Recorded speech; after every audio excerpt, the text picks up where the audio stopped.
c'est tous les jours de manche. Et bonjour. Et c'est l'heure d'Arnaud Demange. Bonjour. Alors ce soir, pour nous, c'est soirée pyjama devant Emmanuel Macron. Ouais. Parce qu'il va donner sa grande conférence de presse à 20h15. Ça va durer 2 heures. Apolline, Et vous encore qui avez l'habitude de vous coucher Plus à même, 18h30, Ouais, va c'est falloir tenir. Hein. Ça va être comme Bonne Plateau Nuit les télé. petits. Mm. Oh. Bonjour Pimprenel, bonjour Apolline, je suis le nounours Macron. Tu as sommeil, Apo ? Eh ben tant pis, faut préparer ta matinale.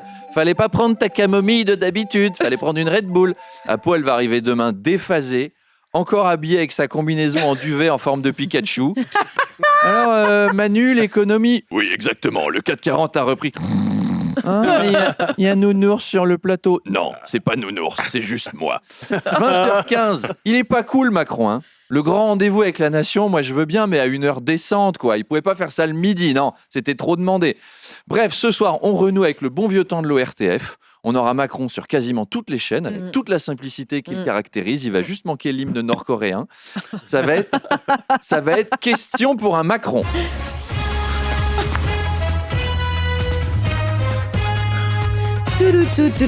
Monsieur le Président, comment va se dérouler cette année ? Eh bien, ce sera une année difficile avec l'inflation, le changement climatique, le chômage, les restrictions budgétaires. Oh oui ! Oh, 4 à la suite. Le Président qui vient de nous annoncer 4 raisons de déprimer en moins de 20 secondes. Ah, on l'aime ce jeu. Ah oui. Ah non. Ah oui. Bah, je sais, c'est plus Julien Lepers, mais bon, c'est mieux. on rigolait bien. Ouais. C'était plus vif que Samuel Etienne. Oh, de son côté, Rachida Dati a fait son entrée au ministère de la Culture pour prendre ses fonctions, rassurer ses équipes. Oui.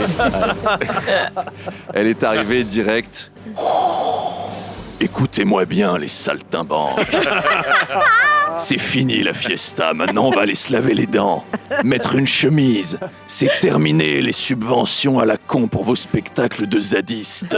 Je suis très déçu par votre attitude. Terminé les marionnettes qui retracent l'histoire de la Commune de Paris. Maintenant ça va être du Michel Sardou et du Depardieu matin, midi et soir. Et en 2026... Paris, je suis ta mère.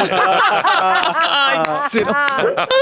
Rachida Dati qui a comparé les critiques qu'on a entendues après sa nomination à, je cite, du mépris de classe. Ben oui, pourquoi les bourgeois millionnaires ne pourraient pas diriger le ministère de la Culture ? Pourquoi on part du principe que seuls les jongleurs en Sarwell seraient compétents ?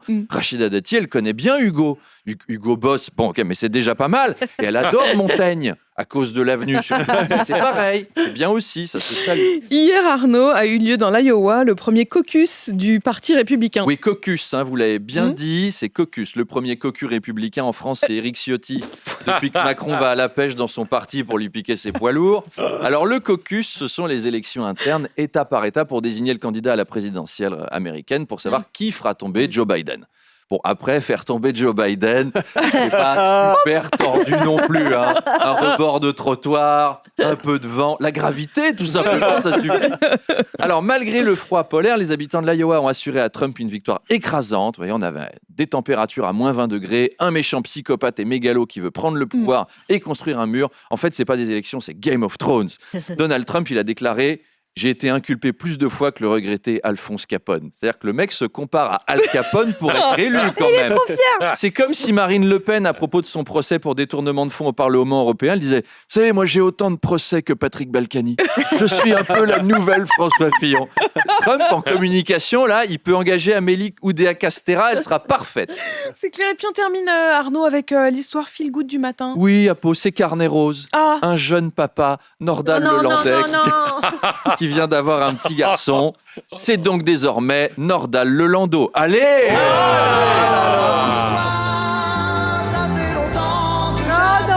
Bah oui, non mais notez, je le comprends, il est en prison, il peut pas sortir pour aller kidnapper d'autres enfants, faut bien se fournir quelque part, donc on fait du circuit court. Pas bien. Non mais je serais curieux de rencontrer la mère, ceci dit. Ouais. Parce que moi, si j'étais Nordal Lelandais, je me méfierais d'une femme qui tombe amoureuse de moi. Même moi, non mais c'est sûr que c'est... Enfin, une meuf y a rien dit, qui va. moi j'adore Guy Georges, Jonathan Daval, il est trop beau, ça sent pas la relation sereine quand même.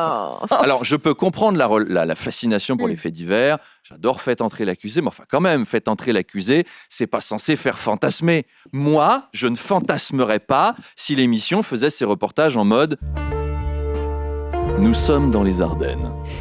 Au coin de cette rue, le domicile du tueur en série Michel Fourniret. La maison du drame, la maison de l'horreur, mais aussi la maison de Monique Olivier. La sensuelle compagne de Michel, désormais veuve. Monique qui sort dans son jardin en porte-jartel et talons hauts, sa coupe au bol provoquant le voisinage. Détail coquin, celle qu'on appelle la Clara Morgan de Montigny-les-Metz a gardé son pull gris, la foire fouille, par-dessus sa guêpière léopard et son mini-string. Bah, même comme ça, on fantasme pas sur les tueurs en série, quand même. Allez, bon courage pour digérer cette chronique, Amélie, et les autres, à demain. Comment je fais là pour... Donc voilà, Pour enchaîner. Dans un instant, Donc c'est voilà. face à face. Arnaud Demanche. Oui, bonjour. Arnaud, mon invité ce matin, c'est Mathilde Panot, la présidente du groupe LFI à l'Assemblée nationale. Oui, Mathilde est revenue, hein, c'est pas la première fois qu'elle vient ici. Donc ce matin, on profite un peu de Brel, hein, ça nous change d'Amélie Oudéa Castéra. Parce que jusque-là, c'était un peu elle, notre Brel de la semaine. Donc, on se fait plaisir. Mathilde Panot, qui est une femme en colère, encore plus que d'habitude. Vous voyez le cyclone Bellal à La Réunion ? Ouais. Bah, attendez de voir le cyclone Panot pendant la vôtre de Réunion. Elle est au taquet. Hein. Elle a déposé plainte pour non-assistance à personne engagée contre les ministres coupables des morts dans la rue à cause du froid. Elle exige un vote de confiance au Parlement pour le nouveau Premier ministre. Et si le vote n'a pas lieu, motion de censure. Elle est vénère. Bon, motion de censure, c'est la routine hein, chez LFI. Ils ont juste mis du Tipex sur Elisabeth Borne sur le formulaire de motion pour remplacer par Gabriel Attal. Mais bon, on va peut-être la détendre parce qu'on est sympa avec nos invités RMC. On fait attention à eux. Musique. Ben oui, on va peut-être la détendre puisque c'était l'anniversaire de Mathilde Panot hier. Donc, Mais non. Apolline, je vous propose de faire votre J'arrive avec interview. un petit gâteau. Voilà, avec un chapeau en Ambiance. papier, voilà, des cotillons, Tout à fait. voire de vous faire remplacer par Patrick Sébastien. Salut Mathilde. Alors ce matin, pas d'apo, pas d'interview, on va juste faire la fiesta. On va se mettre une fausse moustache de communiste des années 60. Il y a Louis Boyard déguisé en Jean Ferrat qui va venir chanter l'International avec Clément Beaune habillé en Bob Marley avec des dreadlocks. Et les écolos viendront faire du twerk. Et à la fin, il y a Manuel Bompard en Barésie qui va sortir d'un gâteau. Il faut pas manquer ça, les auditeurs, les téléspectateurs, c'est à 8h30. Accrochez-vous à Et vos je n'y slips. serai pas. Ouais.